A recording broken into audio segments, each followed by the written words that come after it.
당시에 만원. 왜냐면 그때 그 컵라면 있죠. 컵라면 그 저기 뭐지? 그 육개장 컵라면이 당시에 350원이었어요. 당시에. 그때가 이제 97년도인데, 그러니까 그때 버스비가 왜냐면 100원이었거든요. 버스비가 100원이었어요. 그러니까 진짜 만 원으로 한 달 생활할 수 있어요. 그랬는데 이제 만 원을 내가 이제 뜯었어. 아빠한테 뜯고 이제 아빠가 또 이제 용돈 줘. 그래. 아무튼 말이야. 너 이제 공부 잘하고 이제 다시 리셋됐어. 다시 처음으로 돌아가. 그래서 내가 또 얘기했어. 아빠 제가 요새 용돈이 필요한데. 아유 우리 아들 용돈 줘야지. 제가 그날 9만 원 뜯었거든요 아빠한테. 와. 참고로 이제 아버지가 그때 당시 공무원이었는데요. 당시 공무원 월급이 88만 원인가 그랬어요. 그때 당시 공무원 월급이. 그러니까 아빠 월급 10%를 내가 뜯어간 거야. 그때 9만 원이면은 아마 뭘 할 수 있을까? 지금으로 따지면 가치가 어느 정도 될까요? 대충 한 80만 원의 가치는 있을걸요 아마. 그 정도의 가치는 있을 거예요. 당시의 가치랑 지금으로 따져보면요. 그러니까 내가 지금 돈으로 따지면 80만 원 빚 뜯은 거야 아빠. 다음날 아빠가 이러는데, 여보 너 왜 지갑에 돈이 없지? 이런 소리가 들려. 그럼 이제 엄마가 가고, 아유 그러니까 이렇게 술 처먹고 와갖고 어디다가 저기 뭐 돈 내고 왔나 보지 이러면서, 아닌데 나 들고 왔는데 이러면서 저는 이제 조용히 이제 9만 원 챙겨가고 이랬던 적이 있어요. 그러니까 말을 길게 하면 안 되는 거야. 알겠지? 자 어쨌든 다시 돌아가서, 그러니까 언어라는 건 다시 한번 말하지만 언어의 이제 절약성적인 측면 때문에 우리가 말을 짧게 할 수 있다면 짧게 하는 게 좋다는 거예요. 반복되는 말을 굳이 똑같은 말 또 할 필요가 없다라는 거죠. 그러한 측면에서 봤을 때는 이 관계대명사라는 게 정확하게 그 요구 조건에 부합하는 문법 사항이라고 볼 수 있겠습니다. 그러니까 너무나도 중요한 거예요. 두 개의 품사 역할을 동시에 하니까요. 그럼 여기서 하나씩 보자면, 여기서 얘네가 하는 역할들이 있을 거 아니야. 각자 접속사가 하는 역할, 대명사가 하는 역할, 각자 이렇게 하죠. 그 역할들을 보겠습니다. 접속사가 하는 역할은 방금 위에도 썼지만 우리가 기본적으로 문장과 문장을 연결해주는 역할을 하죠. 근데 이것뿐만 아니라 접속사가 하는 역할이 한 가지가 더 있습니다. 뭘까요? 참고로 답이 칠판에 써 있습니다. 어떤 거? 절을 만들어준다. 절을 구성한다. 여기 써놨죠? 절을 만든다고. 자, 이어서 그럼 대명사. 그럼 대명사는 무슨 역할을 하는가? 여러분이 잘 알다시피 앞에 나온 명사를 대신한다. 이게 대명사의 기본 역할이죠. 그렇죠? 근데 여러분 잘 생각해봐. 대명사라는 것도 일단은 명사잖아요. 일단 명사잖아. 그러니까 문장에서 주어나 보어나 목적어 역할을 할 수 있는 겁니다. 얘 자체가. 그러면 잘 봐봐요, 여러분.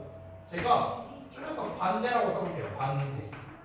그러면 이 관계대명사라는 건요, 미리 말하면 한 단어예요. 한 단어. 여러분도 관계대명사를 배워봤으니까 알 거 아니야. who, which, that 이런 게 관계대명사잖아. 그럼 그 한 단어가 문장과 문장을 연결해주고요, 얘가 절을 만들어주고요, 얘가 어떤 명사를 대신하고요, 얘 자체가 주, 목, 보 역할을 한다고요. 이걸 다 한다.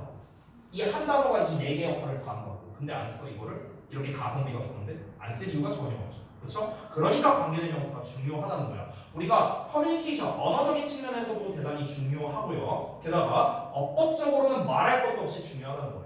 그러니까 우리가 관계대명사를 배우는 겁니다. 자, 그럼 넘어가서 볼게요.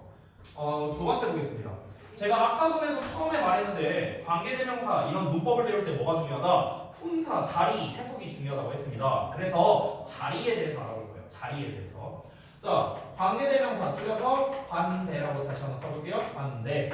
자, 관계대명사를 기준으로 앞쪽과 뒤쪽을 나눠서 볼 건데요. 앞쪽을 먼저 살펴볼 겁니다. 아까 우리 하진이가 말한 대로 관계대명사 앞에는요, 명사가 나옵니다. 왜 명사가 나올까? 왜? 얘가 대명사잖아. 그럼 명사를 대신해야 되지 않을까? 그러니까 당연히 앞에 명사가 나오는 거예요. 자, 이랬을 때 요 명사에다가 우리가 이름을 붙여줬는데 이 이름을 선행사라고 부릅니다. 선행사. 이 선행사라는 거의 말뜻은 별거 없어요. 먼저 행하는 말 이런 뜻이에요. 먼저 선자, 행할 행자, 말씀사자예요. 한자로 따지면 먼저 행하는 말. 얘보다 먼저 왔잖아. 그래서 선행사라고 부르는 거예요. 별거 없죠? 그럼 이 선행사에는, 즉 명사에는요, 종류가 두 가지가 있는데 사람인 녀석이 있고요, 사람이 아닌 녀석이 있어요. 이렇게 둘로 나눌 수 있습니다. 사람이냐 아니냐. 보통 문법책 보면은요, 사람이냐 사물동물이냐 이렇게 나왔는데요. 저는 개인적으로 사물동물이라는 명칭을 별로 안 좋아해서 그래서 사람이 아닌 것 저는 이렇게 칭할게요. 자, 그 다음에 3번 쓰겠습니다.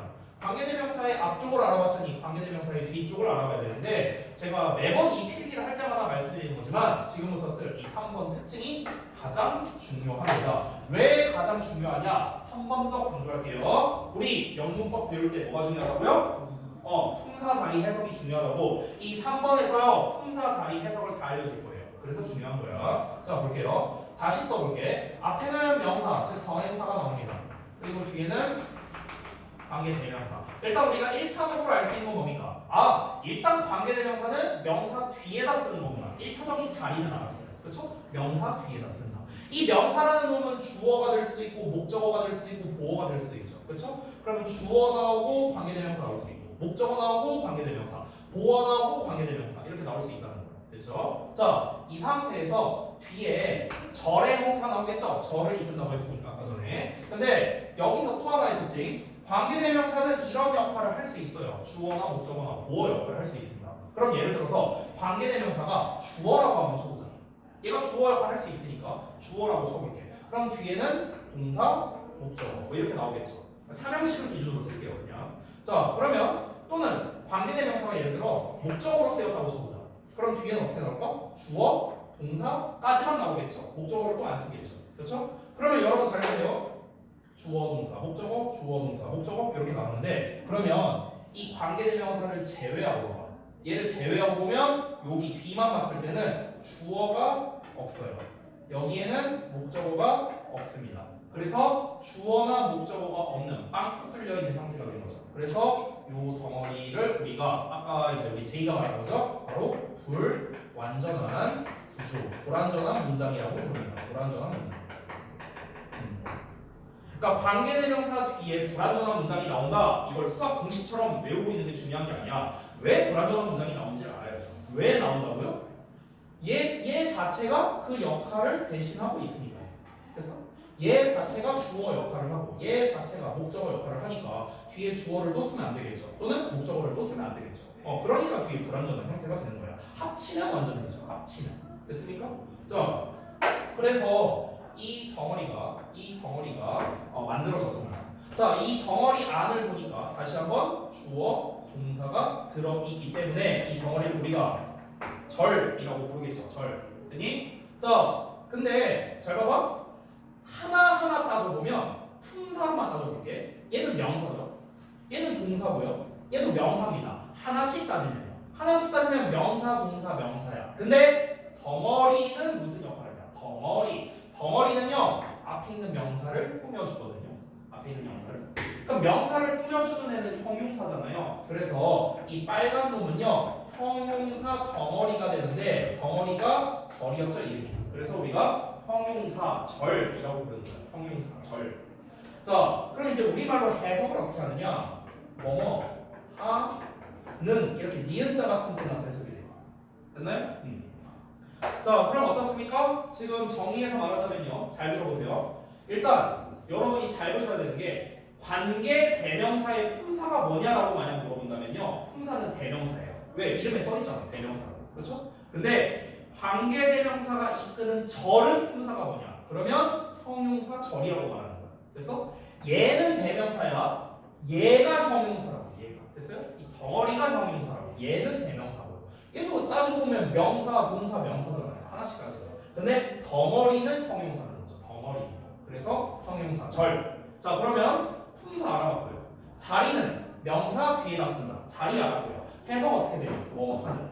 됐나요? 그래서 품사 자리 해석이 다 나와 있죠. 3번에. 그래서 이 3번 내용이 관계대명사를 여러분이 앞으로 배울 때 절대로 까먹지 말아야 하는 가장 중요한 내용입니다. 가장 중요한 내용. 어떤 관계대명사를 배우더라도 이 3번에서 벗어나는 건 없어요. 없어. 알겠죠? 자, 마지막 4번 보겠습니다. 자, 4번까지만 설명하면 끝이에요. 이건 관계대명사의 형태에 관련된 건데 관계대명사는요. 자, 앞에는 선행사가 보죠. 선행사.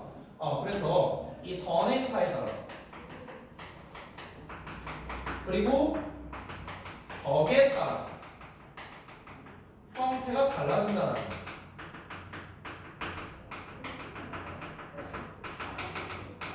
이거는 우리가 흔히 문법책을 보면은요 표 형식으로 나와 있죠. 표 이런 거 많이 봤을 거 아니에요. 이거 표는 안 그려도 돼요.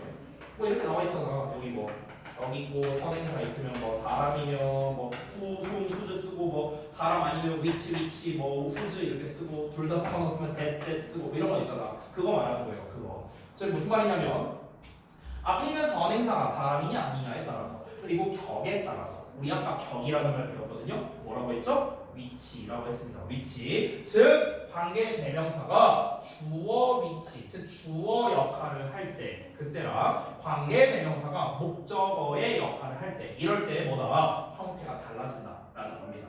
여기서 간혹 가다가 학생들이 이런 걸 물어볼 때가 있어요. 선생님, 아니 관계 대명사는 주어, 보어, 목적어 역할을 한다고 했는데 왜 보어에 대한 거는 없어요? 이런 걸 물어보는 친구가 간혹 가다 있거든요. 그러니까 우리가 주격 관계대명사, 목적격 관계대명사 이렇게 부르는데 그럼 복격 관계대명사는 왜 안 배우냐라는 거죠. 복격 관계대명사라는 게 있냐? 있어요. 있는데요. 왜 안 배우냐면요. 주격이랑 똑같기 때문입니다. 뭐가 똑같냐? 형태가 똑같아요. 형태가. 우리가 주격은 이제 who로 쓰죠. 또는 which로 쓰고요. 또는 that으로 씁니다. 이게 주격 관계대명사거든요. 그렇죠? 근데 얘가 주격이냐 복격이냐 똑같아요. 똑같아요. 복격도 이렇게 써요. 그래서 근데 복격이라는 것 자체가요 거의 안 나와요. 쓸 일이 없어요. 그러니까 복격 관계대명사라는 것 자체를요 쓸 일이 거의 못 봤어요. 그래서 보통 이 복격 관계대명사에 대한 설명이 안 나오는 거예요. 알겠죠? 참고로 알아두시고. 자 여기까지가요 관계대명사의 가장 기본이자 가장 중요한 것만 설명했습니다. 가장 중요한 거. 여기까지 여러분이 제대로 암기한다면요. 아까도 말했죠? 50% 먹고 들어가는 거. 이제 나머지 50%를 우리가 책에서 배우는 거예요. 나머지 50%. 아시겠죠? 자, 그래서 여기까지 해서 마치도록 하고요. 수고들 많이 하셨고 숙제는요. 제가 아까 말했다시피 좀 정리해서 보내드릴게요. 왜냐면 여러분에게 이 풀이 숙제를 얼마나 줄까를 나도 한번 이제 시간이나 이런 걸 좀 계산을 해보고 제 나름대로 정리를 해서 카톡 단톡방에다가 보내드릴 테니까 그거를 보시고 숙제를 해보시면 됩니다. 혹시 뭐 카톡 확인 못하시거나 그런 분 계신가요? 없으시죠? 네, 알겠습니다. 이건 제가 정리해서 보내드릴게요. 오늘 고생 많이 하셨고요. 단어 잘 외우시고 다음 시간에 잊지 마세요. 듣기 해오셔야 되는 거 2회분 그리고 이제 ing랑 pp 단어 같이 외워야 되는 거 알겠죠? 자, 수고들 했습니다.